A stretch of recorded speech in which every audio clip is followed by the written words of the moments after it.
everyone, this is Sir Toonie Van Dukes bringing you a special episode of the Technicolor Mike B Show. Yes, we are doing a special episode of the Technicolor Mike B Show because today is the first day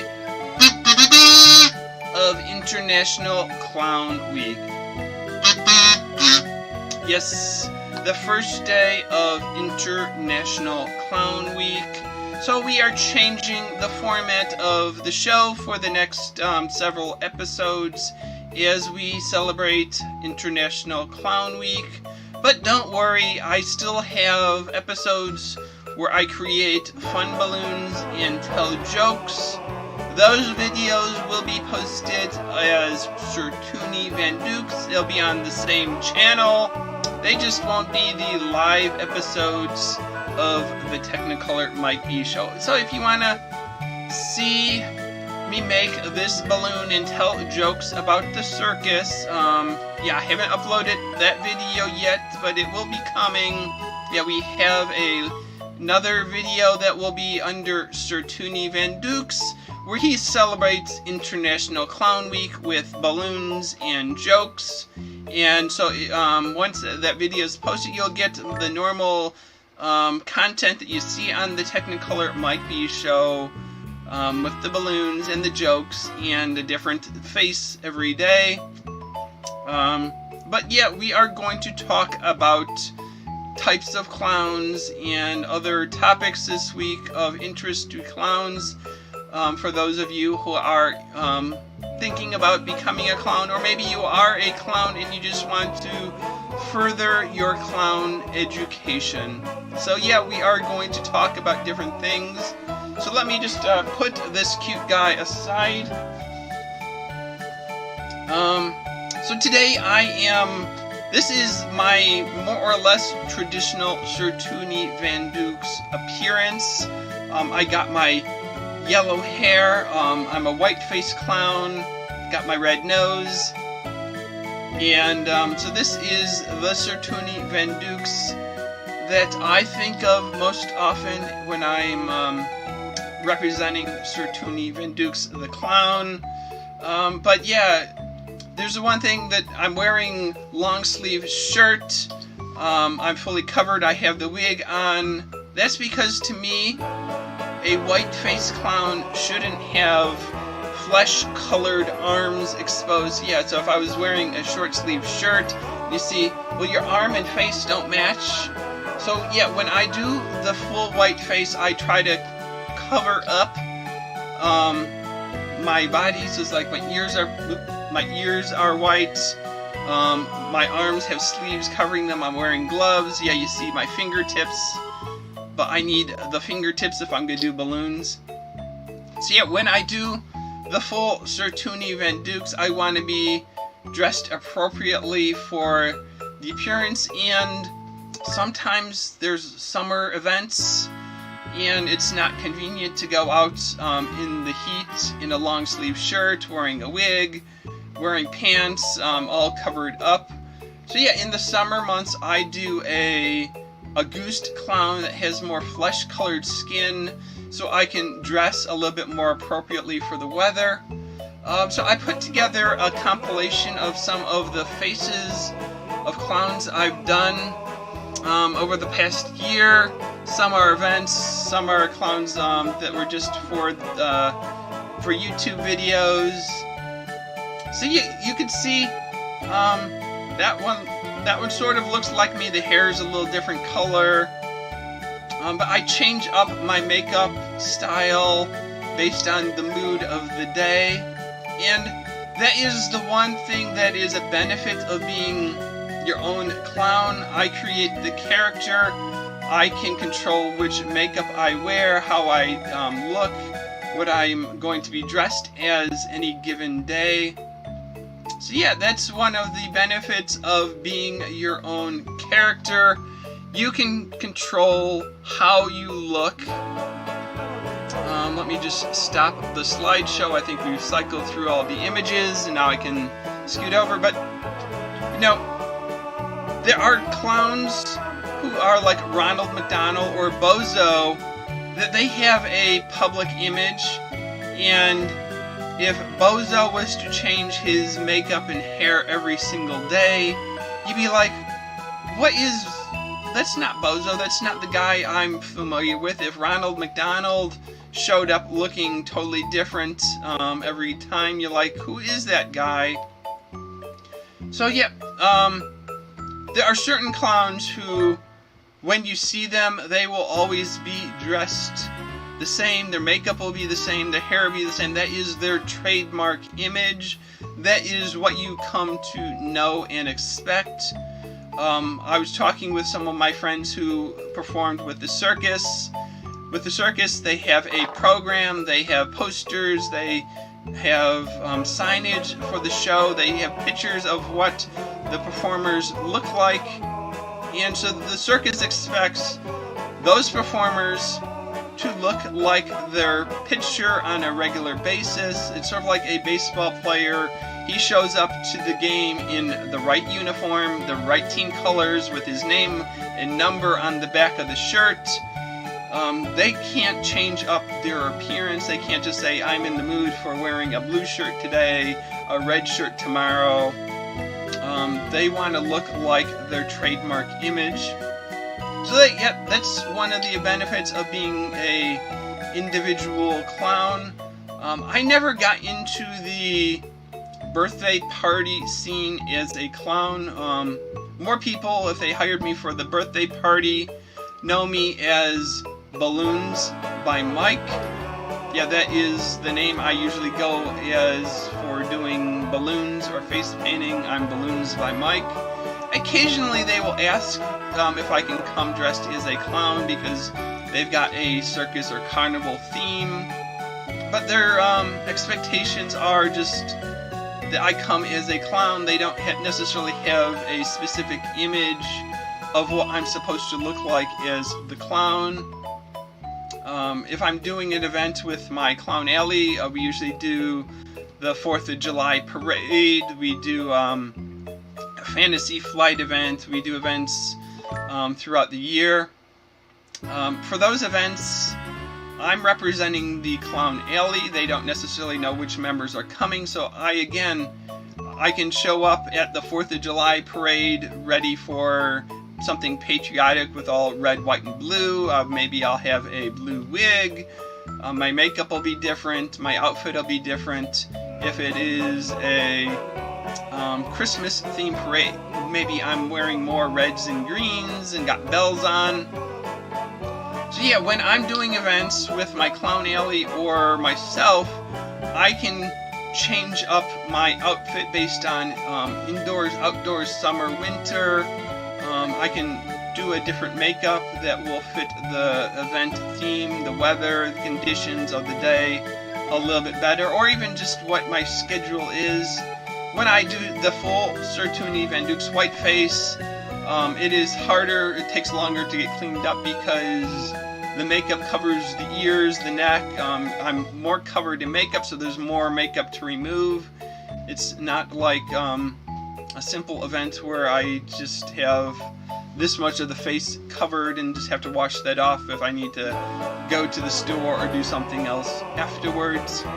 This also takes time to get ready for, although I sort of think the Auguste makeup, because it's got multiple colors, multiple boundaries, is a more complex makeup application process. The white face is just sort of cover yourself in white and add a few accents on, which are quicker.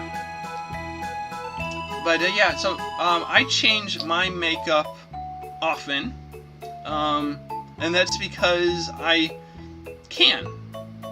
Now, like, there's some people who have makeup designs and they're members of the World Clown Association or Clowns of America International. I know there's a Canadian clown group, there's a clown group in the UK. There are regional clown groups like the Mid-Atlantic Clown Association, the Texas Clown Association, the Midwest Clown Association, the Southeast Clown Association. So there's different clown groups, and they might have a makeup competition. where I could enter in the white face makeup competition. And to qualify in that competition, I have to follow their rules for what a white face clown should look like. They might be more concerned about, do I have sleeves on covering my skin? Am I wearing gloves? Is the back of my neck covered in makeup? Can you see it? Or is there a flesh spot behind there? So they have rules of what a clown should look like as far as the competition is concerned. And I know clowns, they struggle with the organizations, and like, well, you could have the prettiest, most accurate clown outfit, perfect outfit, perfect costume, win all the competitions, but when it comes to performing in front of an audience, like their personality, they don't know how to be a clown, they don't know what they're doing. So it's, just because they have rules doesn't mean that those are the only consideration. That when I'm doing an event, my judge is the person who hired me and their guests. If they invited a clown to their event, do I show up? And do they look at the door and I'm not, when I arrive, do they say, oh yes, you're the clown that I hired? Or do they just say, what are you doing in that outfit? I thought I was getting a clown. And so yeah, they are the judge, the first impression. So if I show up with just a red nose and a wig, but like none of the other makeup is there, they're like, well, you don't look like the clown, I hired a clown. I could be the best entertainer, I could have the kids laughing, but that first impression is either you look like the clown they expect or you don't. So they are my judge. They aren't basing their judgment on the rules of Clowns of America International or the World Clown Association. They're not saying, was your costume perfectly ironed and pressed? Oh, you had a stain on your bib. Your nose was a little crooked. Your makeup was this way. You used too many colors. No, they're either going to see that I'm the clown they wanted or they're not. So I could be the world's most awarded clown by the clown organizations, but as far as the people whose I'm visiting, they could be, or I could be loved and adored by all of my customers and guests who see me at a show, and when I enter a competition, they're like, no, you don't meet our standards.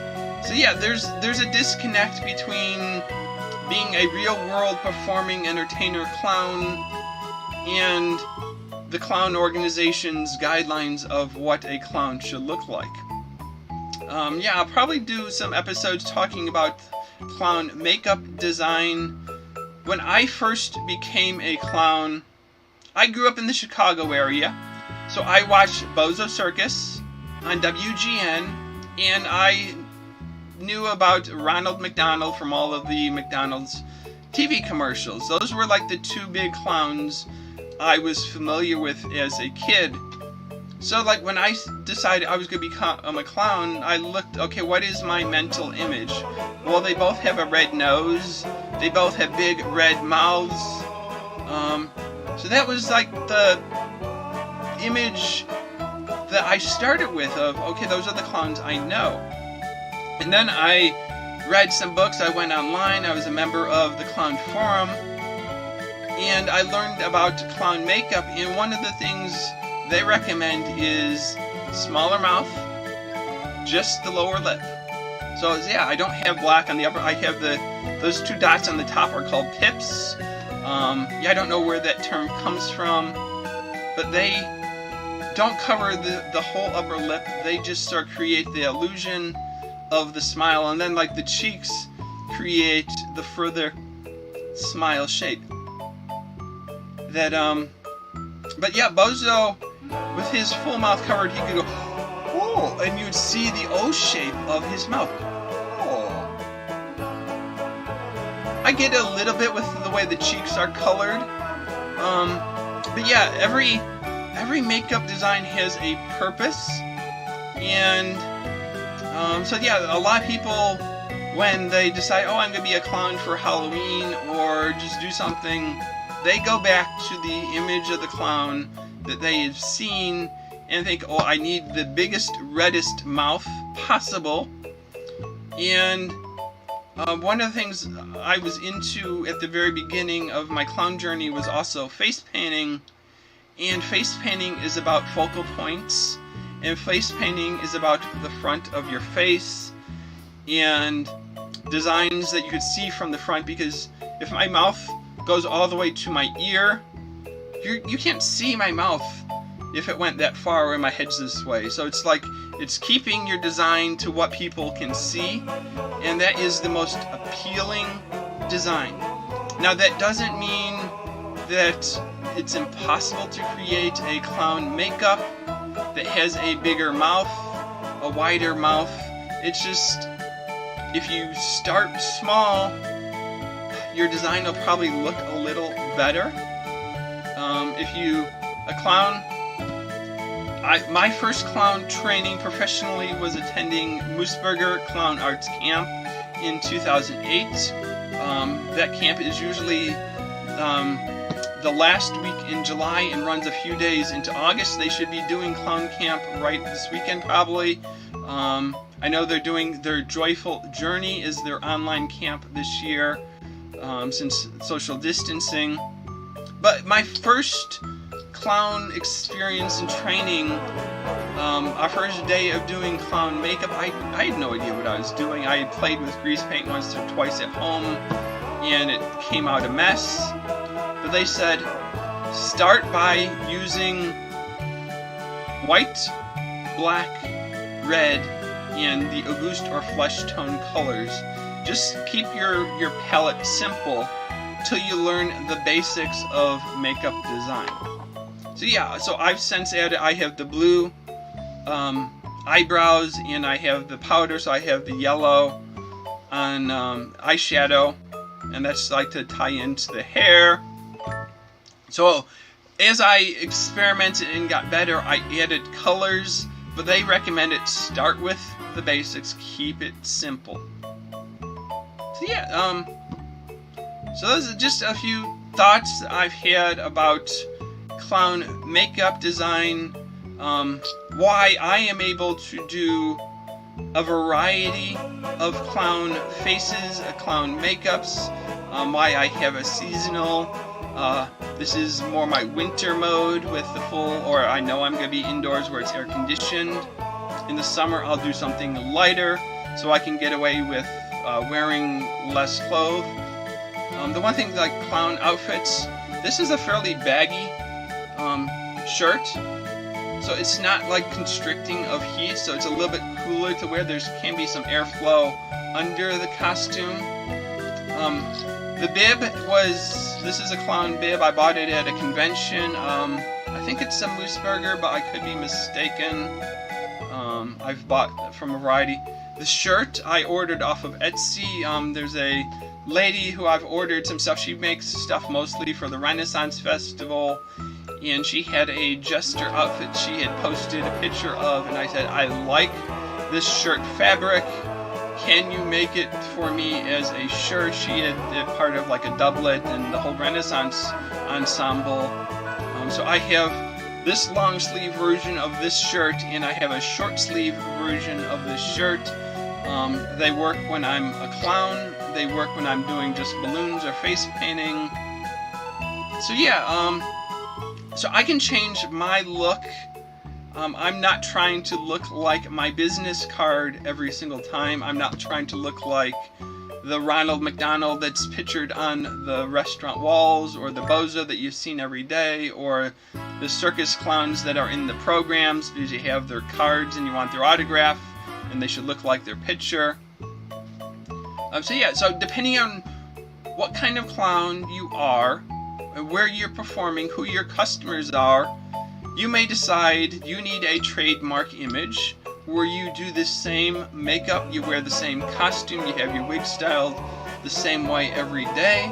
Or you could be like me, who doesn't do the clowning quite as often, and you can change up your makeup, your style, your wig, your outfits every time you perform. And then I guess the other thing I'm going to mention about makeup design is it's a big no-no in the clown world to completely copy someone's makeup. Yeah, there's only so many different ways that you could design a face, but if you were to do a face and say this is going to be my clown, and you said you're going to copy my look, you could have the black lip, you're going to have the blue eyebrows, you could do the eyeshadows, you could do the cheeks this way, that's a no-no. But like if you decide, well, I'm going to be inspired by this, but my lip is going to be red, my eyebrows are going to be black, and I'm going to do the shape a little different, then it's like you're customizing, you're adapting it to you, your character, your face. You're not just taking someone else's character. You're not trying to be Ronald McDonald. You're not trying to be Bozo the Clown. You're not trying to be Lou Jacobs. You're not trying to be one of the other clowns you've seen perform before. You're being yourself. So it is important that you create your own look. Yeah, I have other makeup videos where I talk about placement of the makeup that works with your face and your features. So it's like there is an art of figuring out where you should put your eyebrows, where you should put your cheeks, what shape should they go based on your face, your features, your muscles, your expressions. That when I just sort of sit back and you can see how the makeup moves, that I look so much happier when I'm smiling. Is the makeup works with my face to create the expressions. If I put the makeup colors in a different area, I would get a different effect.